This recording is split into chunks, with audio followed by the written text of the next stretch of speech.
Hi folks, Stevie here. So the old Africa Twin is about to hit a major milestone. Oh yeah.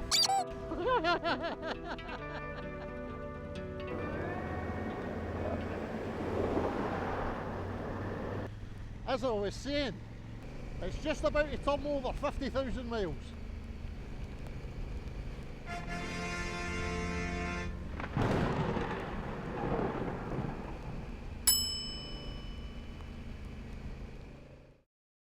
So I had an unusual introduction to Honda's 2016 Africa Twin. When my Triumph Tiger broke down in Switzerland, I managed to rent one whilst I saved a bodged repair to the Triumph for my journey home. Stepping off of an 11-year-old ailing Triumph, the brand new Honda felt effortless to ride. The suspension was smooth and predictable, the engine was low revving and relaxed, but there was as much power readily available as I needed. I had a lovely few days scratching around the Swiss Alps. So when I was in the market for a new bike in March 2019, it was an obvious choice. I wanted the manual gearbox and the full touring pack with heated grips and Honda luggage. I found this example turning 3 years old with only 11,000 miles on the clock. Since then, I've done about 11,000 miles in each year, and as a functional piece of equipment, the bike has handled the mixed riding I subject it to effortlessly. It's perfectly happy doing a couple of days on the motorway in transit mode.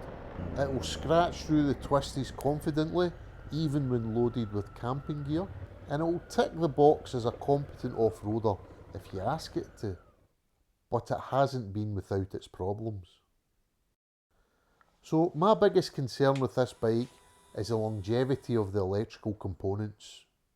It's already had 2 kill switch clusters under the Honda warranty, which is a well-known issue. I've had to replace the left-hand cluster at my own cost just outside of my 12-month warranty when the up, down and select buttons stop working. There's no cleaning these switches, they're tightly shrouded plastic micro switches. Within about 3 months of replacing the left-hand cluster, the indicator switch within it started to become gravelly and difficult to operate. The Honda dealer solution was for me to spray the switchgear internally with ACF 50 from time to time, which is what I do, but I've never had a bike before that you need to regularly oil the switchgear. Then, with the bike only 5 years old, it started exhibiting erratic ignition switch operation. It was becoming difficult to release the steering lock, and occasionally when preparing the bike for a day out, turning the ignition switch to the on position failed to achieve power up. This developed into a full-on breakdown whilst on tour in Wales. The root cause of the breakdown was a soldered connection corroding from the bottom of the ignition switch. There was nothing left of the exposed terminal remaining to resolder onto. The corrosion had eaten deep into the seat, and the bottom half of the ignition switch had to be replaced. I'll put a link to another video I made giving full details of the ignition switch repair in the description text. I have grave concerns that as these bikes age and Honda stop producing spares for them, that as other critical electrical components suffer the same fate, that these bikes are going to become unrepairable. And it's a very difficult bike to work on due to how tightly packaged it is. The routing of every wire, cable and hose is critical, and the sequence of disassembly and rebuild is essential. It's a bike that you want to strip following the Honda service manual to the letter. The manual recommends oil changes at 8,000 miles and an oil filter surprisingly at 16,000. For all it costs, I tend to give it a new filter at every oil change. Air filters need to be changed every 16,000 miles, which isn't too onerous, but the fairing panels need to come off to do that job. I get about 6,000 miles to a set of road tyres, about 10,000 miles to a set of brake pads, and 20,000 miles to a chain and sprocket kit. The maintenance schedule calls for valve clearance and spark plug inspection at 16,000 miles, which is ridiculously low given the amount of work needed to access them. After researching how many bikes actually needed adjustment at 16,000 miles, I decided to leave the valve clearances until 32,000, but in the end I didn't open it up until 40,000 miles when the bike had to be stripped to access the ignition switch connections. The task of checking the valve clearances themselves is straightforward enough, but requires the throttle bodies and coil packs to be removed to access the cam chain cover. You don't need to remove the radiators, but you can risk dropping dirt into the engine if you don't. For the home mechanic, allow a day to strip the bike to access the valves and a couple of hours to satisfy yourself that everything's okay. You're then going to need another day to rebuild it, so it's essentially a 3-day job if you're taking your time and being cautious. Of course, there'll be further delays if you need to order replacement shims for the inlet valves or you break anything whilst you're in there. I have to admit that I broke both the HT caps for the inner spark plugs, which were seized solid inside their sunken recess. According to the owners groups, I'm not the first person to have done this. But I'm glad to report that at 40,000 miles, the valves didn't need any significant adjustment. The shimmed inlet valves remained within tolerance. The lock nut adjustable exhaust valves had tightened up a touch and were just reaching the upper end of their tolerance, so I adjusted them back to their published mid-range position. Then there's the finish. I grew up with a series of 90s and early 2000s Hondas and foolishly bought the bike with the same expectation of quality, but it didn't take very long for the showroom preparations to wear off. The bike was very difficult to clean after a ride out, and if you were forced to leave the bike dirty overnight, it became a struggle to pull it back into good condition. Even with regimented cleaning practices and drying it as best as possible, putting the bike away on a cold autumnal night, you'd return in only a few days to find furred up fasteners and the start of dissimilar metal corrosion upon the small bracketry. I dread to think how badly this bike would degrade if you didn't have a garage. In the end, due to the miles I was putting in, I had to admit defeat. Attempting to keep it to my usual standards was demanding as much time cleaning as I was spending riding. I was spending a fortune on lotions and potions that I had never had to buy before.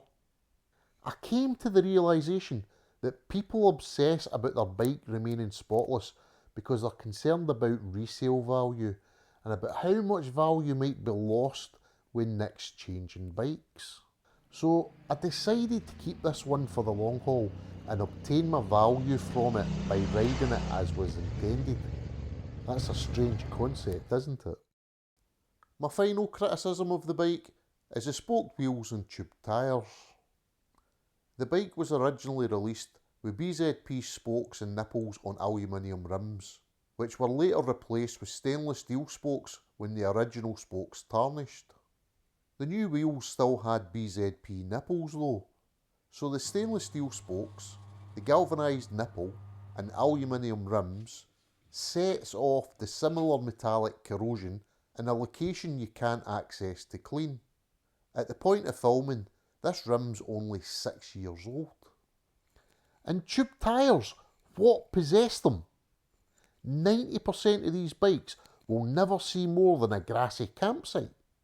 Of course, tube tyres serve a purpose if you're running low pressures for mud plugging or riding in soft sand, but for general riding, commuting or touring, they're a pain in the ass when you get a puncture.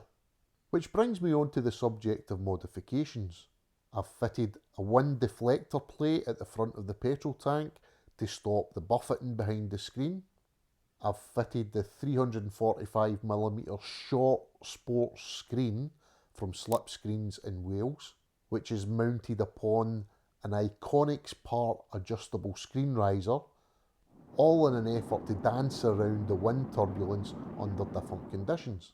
I've swapped the cigarette lighter for a twin USB socket with voltmeter, which has actually proved very useful when diagnosing problems with the bike on the road.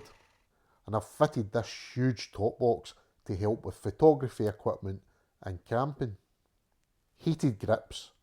Don't go out your way to find a bike with the Honda heated grips. With a gloved hand, I could barely tell that they were on at anything other than the highest setting. When they eventually packed up at about 5 years old, I discovered that their installation is unnecessarily complicated. The controller for them is installed under this panel underneath the seat. The harness runs from the grips along the bars, under the tank, under the airbox, back to this seat panel. It took me nearly a day to strip the Honda heated grips from the bike, and no more than an hour to install the replacement Oxfords. But my biggest alteration was to have a set of cast aluminium Honda Varadero wheels machined to replace the spoked wheels. This has changed from a standard 21 inch at the front to a 19 inch, and a standard 18 inch at the rear down to a 17 inch. That allows me to use my favourite tubeless Michelin Road 5 tyres, which provides loads of feel and confidence in the wet, which is really essential riding about Scotland. The ABS and traction control all still works. The speedo reads over by about 10%, however I've installed a speedo healer to the gearbox output wires to correct the minor change in ratios. But I've not performed any machining to the bike itself. It's essentially just a wheel swap which takes around half an hour when I want to do a little off-road riding. Full details of my conversion can be found on the Africa Twin forum. I'll put a link in the description. I'm glad to report that a brave soul in Sweden has already used the information I published to fit the same wheels to a later CRF 1100. So would I recommend buying a second-hand CRF 1000? Well, I have to admit, I couldn't recommend it unconditionally. If you regularly change your bikes, or you've got concerns about onward resale value, this isn't the bike for you. It's a difficult bike to keep fresh, and there's too many low mileage garage queens on the market for any well-used bike to retain any reasonable value. However, if you want a bike that will do everything, commute, scratch, tour and do a bit of off-road work, then it's worth considering, providing you can live with the quality issues that you might face. It's a strange one. It's the first bike I've ever had that I've not been anything other than ecstatic about owning. But every now and again I'll have a wee moment of realisation just how good it is as a functional piece of equipment. I suppose the ideal buyer for a used Africa Twin these days is the original demographic that it was marketed to in the first place. Those who want to use it off-road. If you're not too bothered about keeping it looking pretty, then there's benefits in having a higher mileage, well-proven machine that's already taken a hit in depreciation. It also makes a lot of sense as a all-purpose winter hack, which funnily enough is what I'm using it for. I hope you enjoyed this video. If you did, please give it a thumbs up. If you're new here, you'd be helping the channel to grow by subscribing. Thanks very much for watching, and I hope to see you in the next video.